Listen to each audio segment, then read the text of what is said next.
Hello, my name is LaCharles James. Welcome to the Carver's Place. In the past videos we've discussed tools, introduction to mask making, and power tools, sandpaper and rasps. Today we're going to actually put those tools to work and turn this block of wood into a mask. Now, this mask is almost finished. We're starting the sanding phase of this, and we're almost finished with carving out the back piece of this. And we'll be bringing this block of wood to this and start to finish this phase. What we'll need in the beginning, we're going to map out this block of wood here. The way we're going to map it out, we're going to use this square and a pencil. Now, what we're going to start with in this square is we're going to locate where we want the nose. Okay? And how we're going to do this is we're going to find the exact center of this block of wood, come down maybe a ½ inch, right, and put the bottom of our nose, which is the widest point, right here. Now, I'm going to do this and come back to you. Okay, we're back again. I want to show you, I don't know if you can see these lines, but I found the exact center of this block of wood by connecting the ends of the corners of the wood, and the center is here. I drove a center line through here and a center line through here, came down from the horizontal center about a ½ inch, and up from the horizontal center about 2 inches. What I did to make this equal, I got a pair of dividers and just marked off a distance.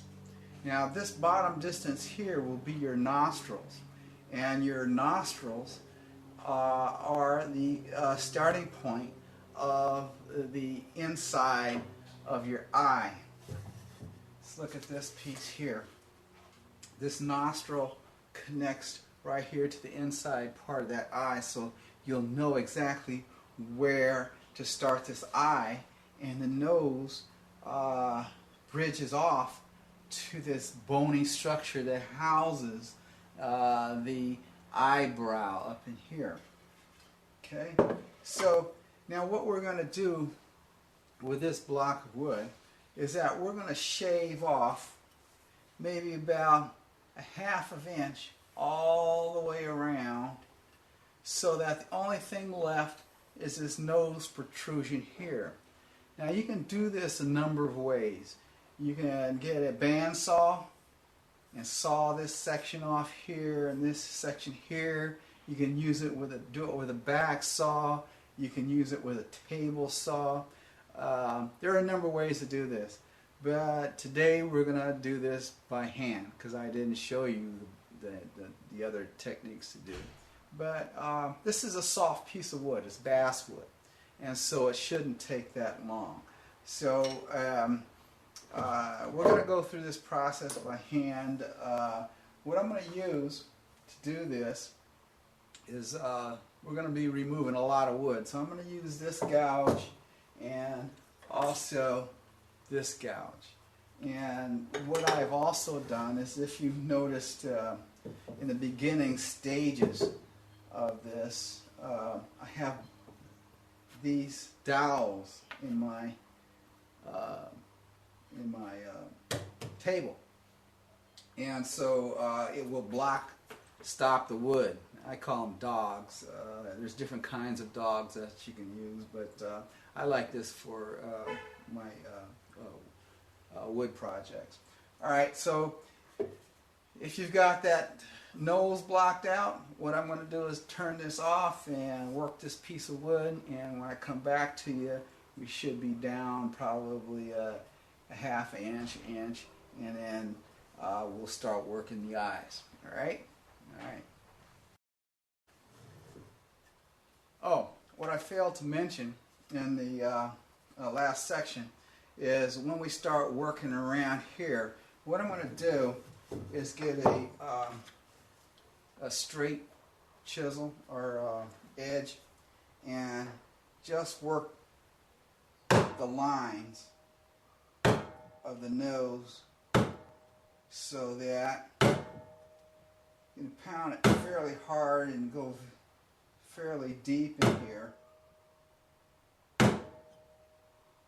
so that when we start working it, we won't cut into the actual block of nose that we're trying to block out. And it's easier than just trying to carve around it at this stage. And you notice going cross grain is a little bit more difficult than going with the grain. Okay? Alright, now we're ready to remove some wood.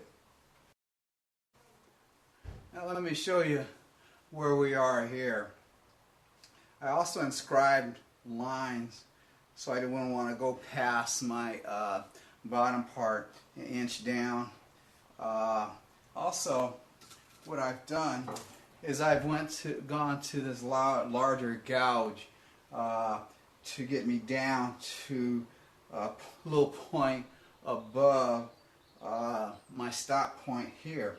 And I've gouged out both ends.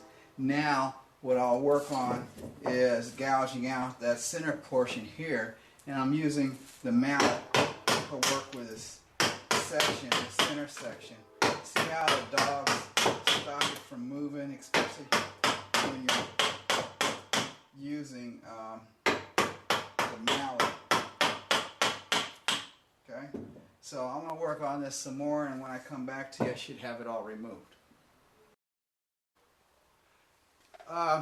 What I wanted to bring to your attention is about carving cross grain.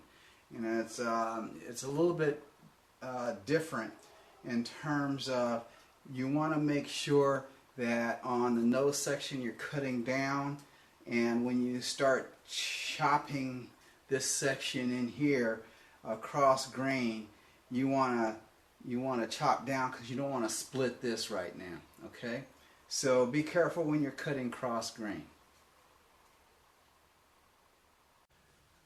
Okay guys, let's take a look at this. Now, all along the side here, we're almost at our lines. We're not talking about perfection here. Basically, we just want to get this surface down to a point where we can have a nose that comes out. And this is a starting point for it. You see the gouge marks, and we're not talking level here. We're still blocking this piece out. So now, when we start doing this, what we're going to do is work on the eyes, but now what we're going to have to do is round out this portion here. We're going to create the forehead here, and we're going to create the jaw line here. First I'm going to draw some marks, then I'm going to cut it out on the scroll saw. Okay, let's see if we could bring this in a little tighter. And now you can see how I've drawn a sort of like an oval type face around the edges. And so what I'm going to do is trace this, cut this off with the scroll saw. And then once this is done, we'll start fashioning the nose. Now the nose will curve out this way and down to this bony structure we talked before of the eyebrow. So I'll get back to you once I've taken these squares up.